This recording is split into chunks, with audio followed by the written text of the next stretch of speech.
How far do you agree with interpretation 2 about how Stalin maintained power in the 1930s? Explain your answer using both interpretations and your knowledge of the historical context. Up to 4 marks of the total for this question will be awarded for spelling, punctuation, grammar, and use of specialist terminology. 20 marks. Here's the mark scheme for this question, which you can find out about in more detail in our overview video. But we do know that 16 marks here are awarded for AO4, which is your analysis and evaluation of interpretations.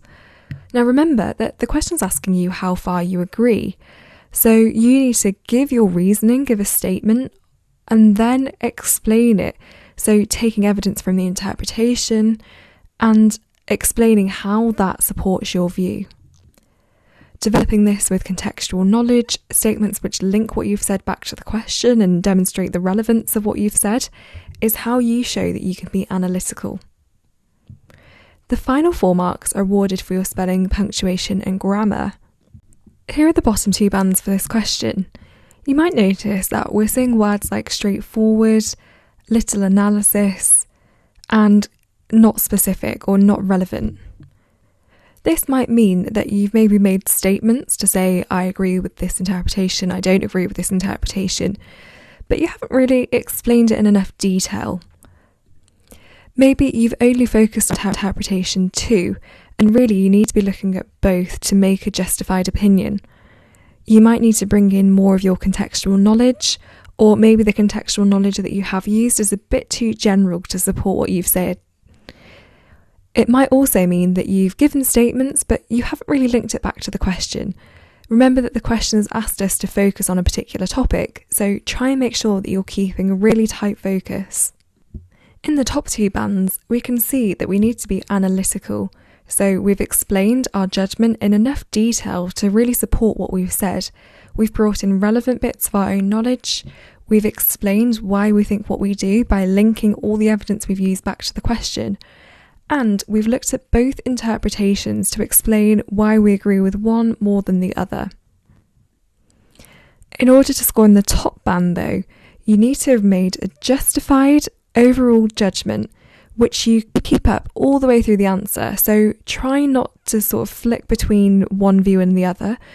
Being consistent and being really clear on what you think is a great way to show the examiner that you're confident and that you are really convinced of your opinion and therefore score in the top band. Remember that 4 additional marks are available for your spelling, punctuation and grammar. Now that doesn't mean that you have to do anything different or special as such, but it's just a really good idea to take a bit more caution maybe. So once you've finished writing your answer, if you have time, just read through it quickly to see if you've made any silly mistakes, such as maybe sentences that are a bit too long, or words aren't spelt correctly and things like that. If you can use subject-specific vocabulary, then that's great, but don't feel like you have to put it in just to show the examiner that you know it. It's more important that you're using the right word that actually fits in the sentence than something technical that actually doesn't really work. Generally speaking though, as long as your spelling, punctuation and grammar are good enough that the examiner can understand what you mean, then you should be able to secure at least a couple of marks here, so don't worry too much about this. There are many points you could give here, so as long as what you say is relevant and correct, the examiner will award you the marks. But let's take a look at an example. So if you chose to support the claim, then you might have said that Stalin used terror to ensure that he had no rivals within the party. He prevented them from uniting against him, often by falsely accusing them of crimes and sentencing them to execution. And that meant that he faced very little threat of being overthrown. So that's a really great point because you've shown lots of evidence of your own knowledge.